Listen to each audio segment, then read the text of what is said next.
বঙ্গোপসাগরে চলছে বাংলাদেশ নৌবাহিনীর বাৎসরিক মহড়া ও মিসাইল ফায়ারিং। এতে সরকারের ৪ উপদেষ্টার উপস্থিত থাকার কথা রয়েছে। আর এই মুহূর্তে সেখানে আছেন সহকর্মী পার্থ প্রতিম বিশ্বাস। সরাসরি যাব তার কাছে। পার্থ,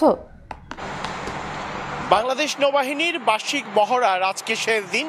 5 দিনব্যাপী যে মহড়া, সেই মহড়ার শেষ দিনে আজকে কিন্তু কিছুক্ষণ পরেই গভীর সমুদ্রে কিন্তু নৌবাহিনীর বার্ষিক যে মহড়া, সেই মহড়া অনুষ্ঠিত হবে। এবং এই মহড়া দেখতে কিন্তু স্বরাষ্ট্র উপদেষ্টা সহ আরও 3 উপদেষ্টা কিন্তু আসলে অংশ নেওয়ার কথা আছে। এবং কিছুক্ষণের মধ্যেই আপনারা যে জাহাজগুলো দেখতে পাচ্ছেন, এগুলো সহ আরও অনেক জাহাজ, আসলে নৌবাহিনীর জাহাজ এই বার্ষিক যে মহড়া, সেই মহড়ায় কিন্তু তারা অংশ নেবে। আসলে নৌবাহিনীর এই বার্ষিক মহড়ার মূল লক্ষ্য হলো সমুদ্র এলাকায় দেশের সার্বভৌমত্ব সংরক্ষণ, সমুদ্র সম্পদের রক্ষণাবেক্ষণ, সমুদ্র পথের নিরাপত্তা বিধান সহ চোরাচালান রোধ, জলদস্যুতা দমন, উপকূলীয় এলাকায় জীববৈচিত্র্য সংরক্ষণ এবং সমুদ্র এলাকার আসলে প্রহরা নিশ্চিতকরণ। আসলে দীর্ঘ 5 দিনব্যাপী আয়োজিত এই মহড়ায় বাংলাদেশ নৌবাহিনীর frigate, corvette, OPV, mine sweeper, patrol craft, missile boat সহ আসলে উল্লেখযোগ্য সংখ্যক জাহাজ এবং নৌবাহিনীর মেরিটাইম পেট্রোল এয়ারক্রাফট, হেলিকপ্টার এবং বিশেষায়িত ফোর্স সোয়ার্স কিন্তু প্রত্যক্ষভাবে এই কয়েকদিন অংশগ্রহণ করেছেন। এবং আজকে যে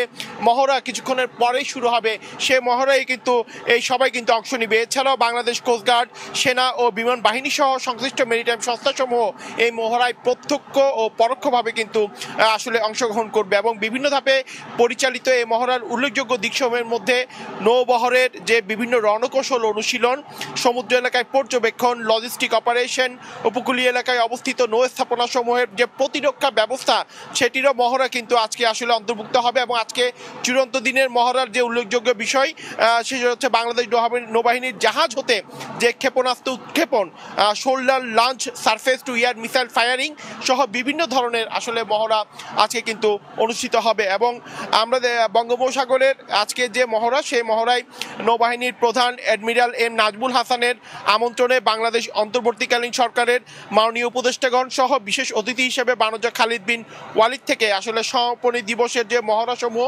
সেগুলো কিন্তু তারা কিন্তু প্রত্যক্ষ করবেন। সেক্ষেত্রে আমরা দেখতে পাচ্ছি নৌবাহিনীর যেসব জাহাজ অংশগ্রহণ করবে এবং নৌবাহিনীর যেসব যারা সদস্যরা অংশগ্রহণ করবে, তারা সবাই কিন্তু ইতিমধ্যেই তাদের যে প্রস্তুতি, সেই প্রস্তুতিটুকু তারা কিন্তু গ্রহণ করেছে। এবং কিছুক্ষণের মধ্যেই আসলে গভীর বঙ্গোপসাগর সমুদ্রের উদ্দেশ্যে কিন্তু নৌবাহিনীর যে জাহাজগুলো রয়েছে, সবাই কিন্তু একসাথে কিন্তু সবাই অংশগ্রহণ করবে এই মহড়ায়। তো সেক্ষেত্রে বলা যায় দীর্ঘ 5 দিনব্যাপী আয়োজিত এই মহড়ার বাংলাদেশ নৌবাহিনীর frigate, corvette, OPV, mine sweeper, patrol craft, missile boat সহ উল্লেখযোগ্য সংখ্যক কিন্তু জাহাজ এবং নৌবাহিনীর মেরিটাইম পেট্রোল এয়ারক্রাফট, হেলিকপ্টার এবং বিশেষায়িত যে ফোর্স সোয়ার্স, তারা কিন্তু প্রত্যক্ষভাবে কিন্তু এই আসলে মহড়ায় অংশগ্রহণ করবে।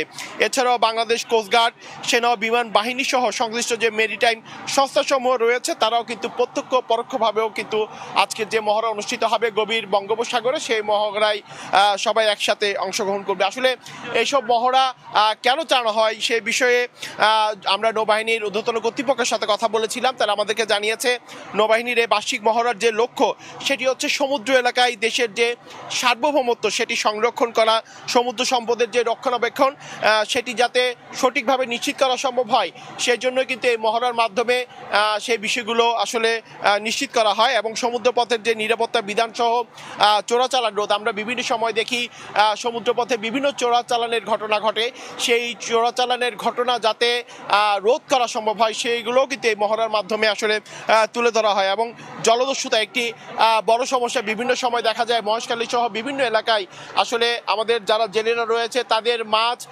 আসলে অপহরণ করে নিয়ে যায় এবং জেলেদেরও কিন্তু অপহরণ করে নিয়ে যাওয়া হয়। তো সেক্ষেত্রে চোরাচালান প্রতিরোধে, জলদস্যুতা দমনে কিন্তু উপকূলীয় এলাকায় আমরা দেখেছি জীববৈচিত্র্য সংরক্ষণ এবং সমুদ্র এলাকার যে প্রহরা, সেগুলোও কিন্তু আসলে নিশ্চিত করার উদ্দেশ্যে কিন্তু আজকের যে মহড়া, সেই মহড়া কিন্তু অনুষ্ঠিত হবে। এবং মহড়ার যে আজকে এই মহড়ায় সম্মানিত অতিথিগণ, এই মহড়ায় অংশগ্রহণকারী সকল কর্মকর্তা ও নাবিকরাও কিন্তু আসলে অংশগ্রহণ করবো। সেক্ষেত্রে আপনারা দেখতে পাচ্ছেন আমরা এখন আছি নৌবাহিনীর একটি জাহাজে এই মুহূর্তে আমরা অবস্থান করছি। কিছুক্ষণের মধ্যেই জাহাজ গভীর সমুদ্রের উদ্দেশ্যে ছেড়ে যাবে এবং সেক্ষেত্রে সকল ধরনের প্রস্তুতিও গ্রহণ করা হয়েছে। আমরা আগেই বলেছি স্বরাষ্ট্র উপদেষ্টা সহ মোট আরও 3 জন উপদেষ্টা, মোট 4 উপদেষ্টা আজকের যে মহড়া, এই মহড়া প্রত্যক্ষভাবে তারা কিন্তু দেখবেন। তো এই ছিল আমার কাছে এখনো পর্যন্ত চট্টগ্রামের নৌবাহিনীর জাহাজ থেকে এখানকার সর্বশেষ খবর। আমরা সরাসরি যুক্ত ছিলাম চট্টগ্রাম থেকে।